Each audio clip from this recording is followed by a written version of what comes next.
Directing involves supervision, motivation, leadership and communication.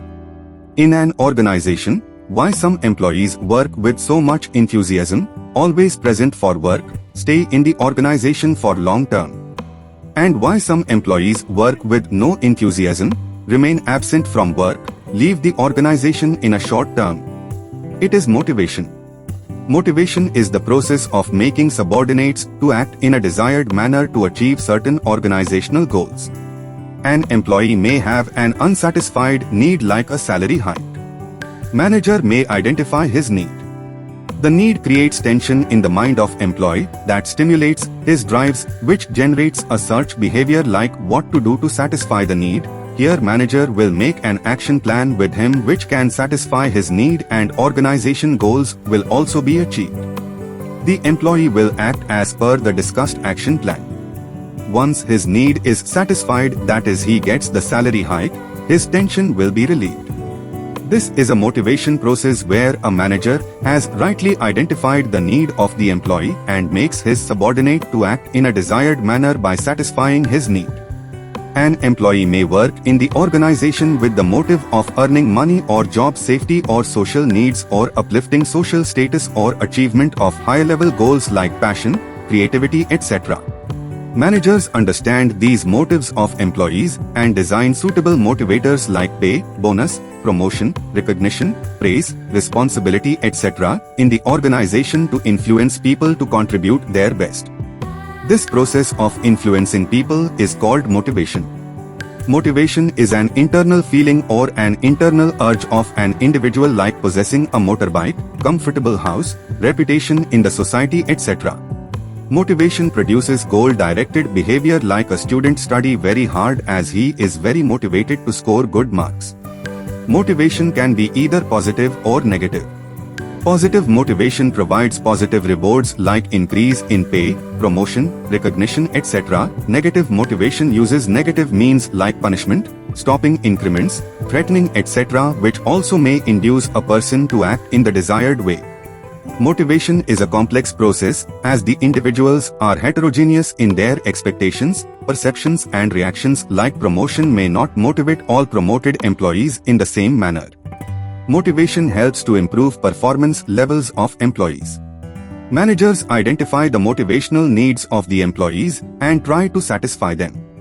Satisfied employees devote all their energies for optimum performance in their work, which also improve the organization's performance. Motivation helps managers to turn attitude of employees from negative to positive. A suitable motivation plan can drive the employees to work positively. Lack of motivation in the employees make them absent from their work or leave the organization.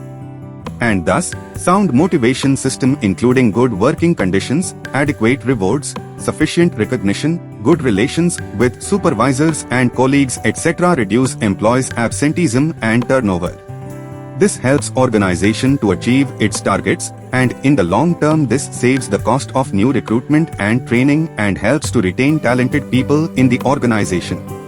If managers want to implement any change like a new accounting software, he can use motivational techniques to convince the employees for working on new accounting software.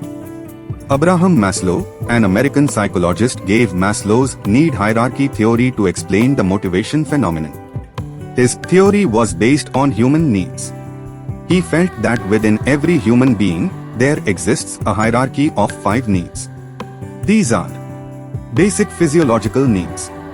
These needs are most basic in the hierarchy and corresponds to primary needs like hunger, thirst, shelter, sleep, sex, etc. In the organizational context, it can be basic salary, safety or security needs. These needs provide security and protection from physical and emotional harm like stable source of income. In the organizational context, it can be permanent job, fixed portion of salary, pension plans, life and medical insurance, etc. Affiliation or belonging needs. These needs refer to affection, sense of belongingness, acceptance and friendship. In the organizational context, it can be cordial relations with reportees, peers, managers and other employees in the organization. Esteem needs. These include factors such as self-respect, Autonomy status, recognition and attention. In the organizational context, it can be the job title. Self-actualization needs. It is the highest level of need in the hierarchy. It refers to the drive to become what one is capable of becoming. These needs include growth, self-fulfillment, and achievement of goals. In the organizational context, it can be working on interest, passion, and creativity.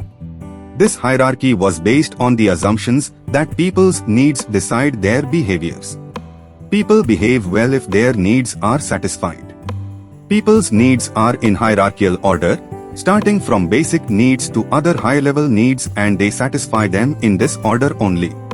In simple terms, it means a person will first make an arrangement of food, clothes, and shelter, and then will think of stability, love and friendship, social status, and becoming what he can become.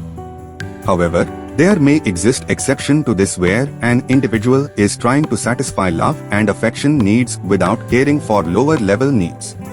A satisfied need can no longer motivate an individual, like an employee who is already earning a satisfying salary will want promotion and recognition as a motivation.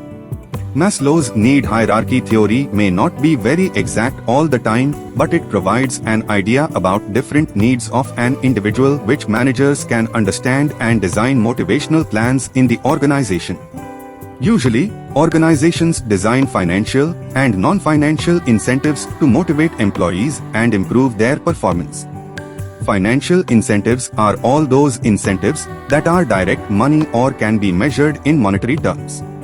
These include pay and allowances. It includes basic pay, dearness allowance, and other allowances, and the hikes from time to time.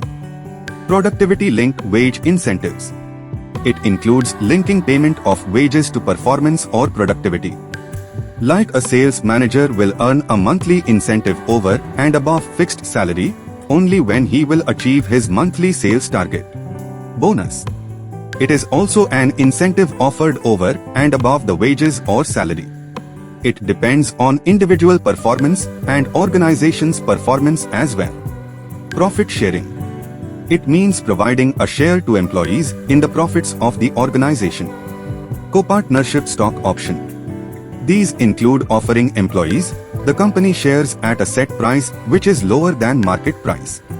The allotment of shares creates a feeling of ownership to the employees, and they can sell the shares for money also with some conditions. Retirement benefits. These include provident fund, pension, and gratuity to be provided to employees after their retirement. These act as financial security to them. Perquisites. These include perquisites and fringe benefits such as car allowance, housing, medical aid, education to the children, etc., over and above the salary. Non-financial incentives are all those incentives that are not direct money but can satisfy psychological, social, and emotional factors of the employees. These include status.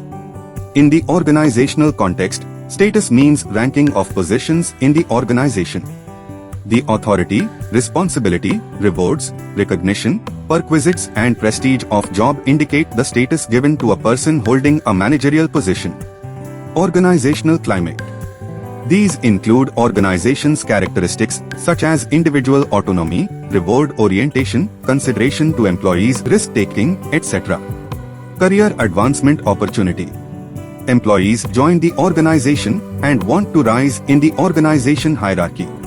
Managers should provide opportunity to employees to improve their skills and be promoted to the higher level jobs by designing appropriate skill development programs and sound promotion policy.